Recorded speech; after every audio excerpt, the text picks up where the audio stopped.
सब चलेगा। अरे यार ये भी अरे रुक जा यार, रुको ले रहा हूँ फोटो लेते हैं इसकी। बस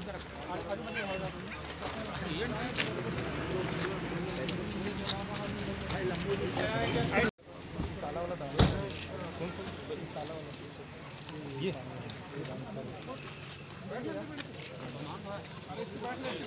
यहीं पर इधर इधर सामने सामने उधर मत ले जाओ, ये रखो ना, पिक्चर दिखाएंगे। मास्क निकलवा दो भैया, है ना? मास्क निकलवा दो, पूरा मास्क निकलवा दो। सुबह तांदुला डैम के पास में एक युवक की डेड बॉडी मिलने की जानकारी मिली थी और घटनास्थल पर जिसने सूचना दी थी उसने बताया था कि परिस्थिति से मामला हत्या का प्रतीत हो रहा है। सभी वरिष्ठ पुलिस अधिकारीगण वहाँ पर पहुँचे और चीज़ों को समझे। सारी चीज़ों को समझने से जिस तरह से हालात शुरू में नज़र आ रहे थे उस समय तक बॉडी आइडेंटिफाई नहीं हुआ था, तो न सिर्फ बॉडी का आइडेंटिफिकेशन एक चैलेंज था पुलिस के लिए उस समय पर, बल्कि जिसने ये वारदात को कारित किया है उसको भी ढूंढ निकालना विद एविडेंस, ये अपने आप में एक चुनौतीपूर्ण टास्क थी। लेकिन मेरी पूरी टीम ने लगातार काम किया और अलग अलग टीम गठित की थी। उसके बारे में आपको सिलसिलेवार अलग अलग टीम ने क्या क्या काम किया, कैसे एविडेंस कलेक्ट किए, किस तरह से आरोपियों को धरपकड़ किया गया, ये सब चीज़ें मेरे एडिशनल एसपी आपको विस्तृत तरीके से बताएंगे।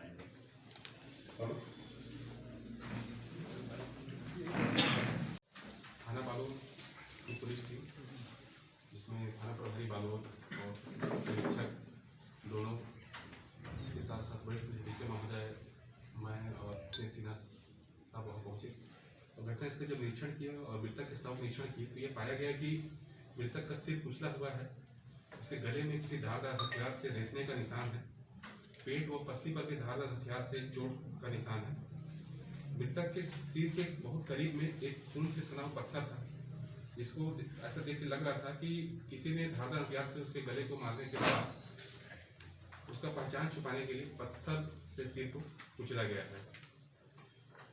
मौके पर ही देहाती वारसी कायम की और धारा 302 भादवी के तहत इसके बाद फिर अज्ञात मृतक की शिनाख्ती के लिए तो वीरों को सक्रिय किया गया, सोशल मीडिया का सहारा लिया गया। इसी दौरान एक मजबूत सूचना मिली कि बस स्टैंड के पास स्थित झाड़ी में एक स्कूटी है जिसमें खून के दाग लगे हुए हैं। इस स्कूटी का क्रमांक CG07BQ1739 था। साइबर सेल की मदद से उस स्कूटी का डिटेल पता कराया गया, तो वह जो स्कूटी था वो माधुरी मांडले के नाम से होना पता चला। उसके घर पे खबर किया गया। फिर हिमांशु मांडले जो मृतक था उसका बड़ा भाई शिव मांडले वहाँ पहुँचा। उसने बताया कि मेरे बड़े भाई का शव है और फिर उसका शिनाख्ती पंचनामा तैयार किया गया। उसने बताया कि पुरसुली उच्चतर माध्यमिक विद्यालय में व्यायाम शिक्षक के पद पे कार्य कर रहा था।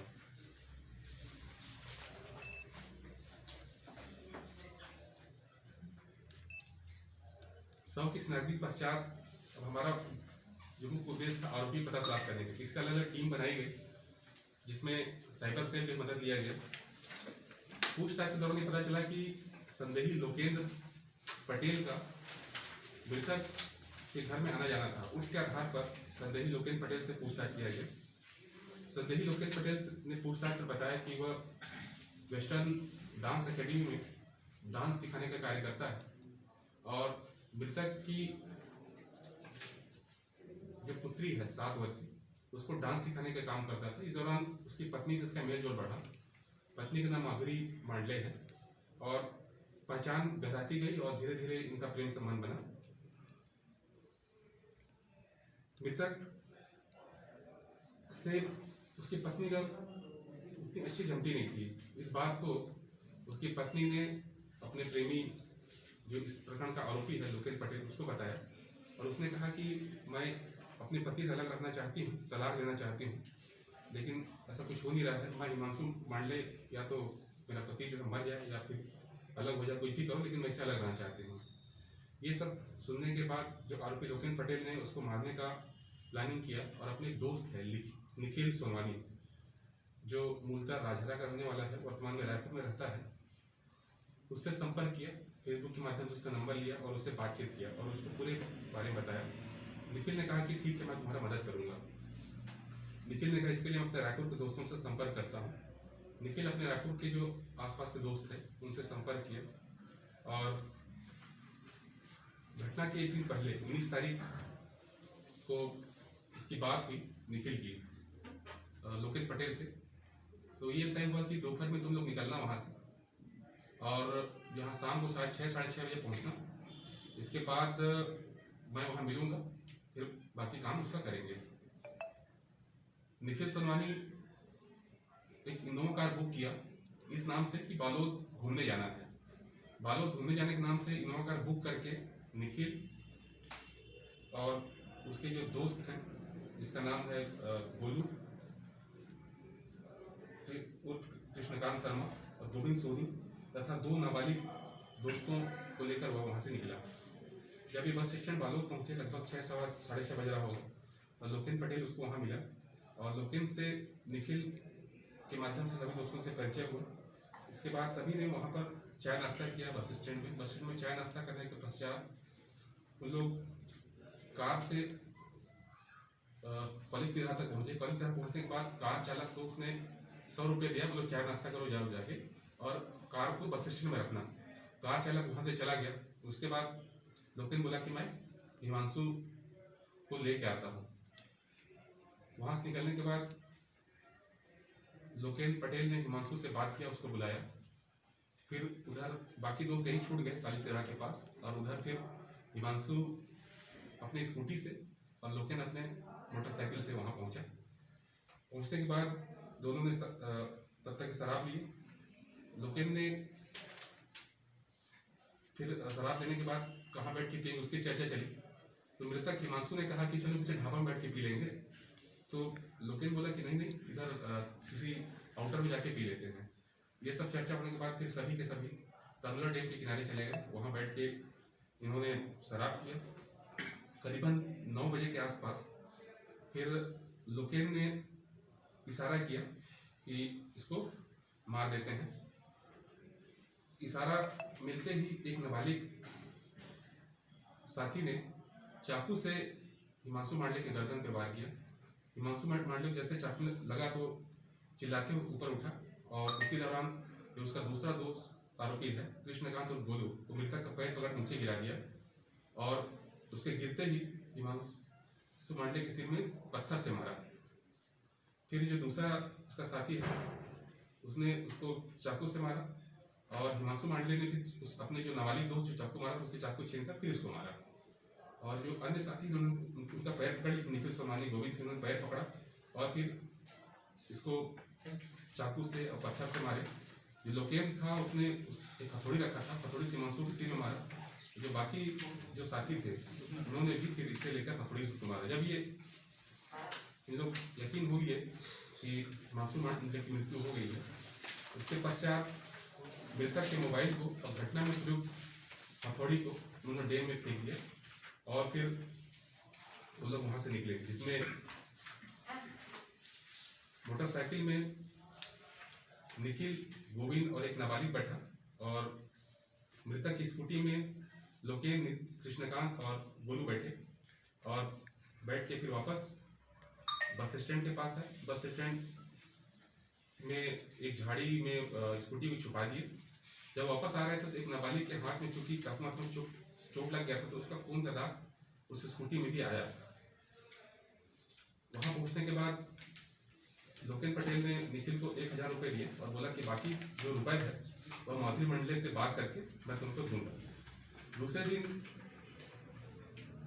सुबह में निखिल सोनवानी पैसे को लेकर लोकेन पटेल को फोन किया तो लोकेन पटेल बोला कि मैं हिमांशु की पत्नी जो है माधुरी मांडले उसे लेकर तुमको पैसा देता हूँ। यह बताने के बाद लोकेन पटेल जब पूरी कहानी को बताई तो हमने एक टीम गठन किया। उस टीम में सब इंस्पेक्टर शिशिर पांडे और सब इंस्पेक्टर कैलाश मरे के साथ थाना बालोद और साइबर सेल की टीम को रायपुर भेजा गया रायपुर पुलिस की मदद से और साइबर सेल की मदद से सभी आरोपियों को वहां पकड़ लिया गया और घटना में प्रयुक्त चाकू और इनके पहने हुए कपड़ों को भी जब्त किया गया। आरोपियों को रायपुर से बालोद लाया गया और जब बालोद गया तो फिर दूसरे दिन इनकी निशानदेही पर तांबला डैम से घटना में जो प्रयुक्त हुआ हथौड़ी उसको भी जब्त किया गया था। इसमें से जो दो आरोपी हैं, जो यहाँ लोकेन पटेल जो इसका मुख्य आरोपी है,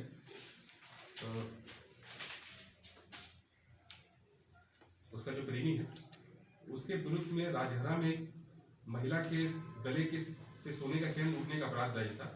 इसमें ये 11/9/2018 से 18/2019 तक जेल में भी विरुद्ध रहा है। दूसरा आरोपी है एक रायपुर वाला कृष्णकांत गोलू, उसके विरुद्ध कोतवाली रायपुर में चाकूबाजी का एक अपराध दर्ज है। इसके अलावा थाना विधानसभा रायपुर में गांजा रखने का भी अपराध दर्ज है। दोनों ही मामले में कृष्णकांत गोलू की गिरफ्तारी हुई है। इस पूरे प्रकरण को सुलझाने में और इन अज्ञात आरोपियों की गिरफ्तारी में वरिष्ठ पुलिस अधीक्षक महोदय श्री जितेंद्र सिंह मीणा के मार्गदर्शन में और दिनेश सिन्हा डीएसपी के परीक्षण में थाना प्रभारी बालोद, निरीक्षक ज्ञान सिंह ठाकुर, सब इंस्पेक्टर शिशिर Pandey, sub inspector यामन Dewangan, sub inspector Kailash मरई और साइबर सेल के प्रधान Shatrughan Churendra, constable Puran Dewangan, constable Vipin Gupta, constable Mithilesh Yadav, constable Rajesh Pandey और थाना बालोद के कांस्टेबल योगेश सिन्हा और कांस्टेबल भूप सिंह साहू का इसमें बहुत महत्वपूर्ण रोल रहा है। घटना में प्रयुक्त 1 नग बटन चाकू, हथौड़ी, पत्थर की जब्ती की जा चुकी है। इसके साथ ही आरोपियों के मोबाइल हैंडसेट और आरोपियों द्वारा जो मोटरसाइकिल पे उपयोग में लिया गया है, स्कूटी मृतक का और इनोवा कार की जब्ती की गई है। प्रकरण में विवेचना जारी है। आरोपियों के नाम मैं एक बार सभी आरोपियों के नाम बता देता हूँ। पहले आरोपी है श्रीमती माधुरी मांडले उर्फ मधु, पति हिमांशु मांडले, उम्र 28 वर्ष, निवासी अटल बिहार कॉलोनी, सिवनी, थाना बालोद, जिला बालोद। दूसरा आरोपी है लोकेन पटेल, पिता राम सिंह पटेल, उम्र 26 वर्ष, निवासी मरारपाड़ा बालोद। तीसरा आरोपी है निखिल सोनवानी, पिता माधवराम सोनवानी, उम्र 23 साल, निवासी हाथौद कही बदर, वर्तमान में लोहार चौक, पुरानी बस्ती, रायपुर। चौथा आरोपी है कृष्णकांत शर्मा उर्फ गोलू, पिता बसंत शर्मा, उम्र 22 वर्ष, साकिन, पुरानी बस्ती, रायपुर, अवधियापाड़ा, थाना आजाद चौक। पांचवा आरोपी है गोविंद सोनी, पिता स्वर्गीय हेमंत सोनी, उम्र 20 वर्ष, निवासी पुरानी बस्ती, लोहार चौक, रायपुर। और इसके अलावा 2 विधि से संघर्षरत बालक हैं।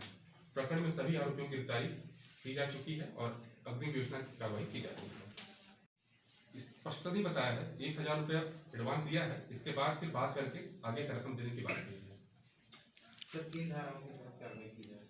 प्रकरण में धारा 302, 201, 120B भादवी के तहत कार्रवाई की जा रही है। सर ये पूरी घटना में कितने दिन पहले लोग काम किए थे? घटना ये कुछ महीनों से प्लान कर रहे हैं, लेकिन पिछले 1 सप्ताह से प्लानिंग की ज़्यादा तेज हुई है। जब जो इसका मुख्य आरोपी लोकेन पटेल निखिल से 1 सप्ताह पहले मिला बालोद बस स्टैंड के पास, उसके बाद से ये प्लानिंग तेज हुई है और ये घटना हम कार्य किया है।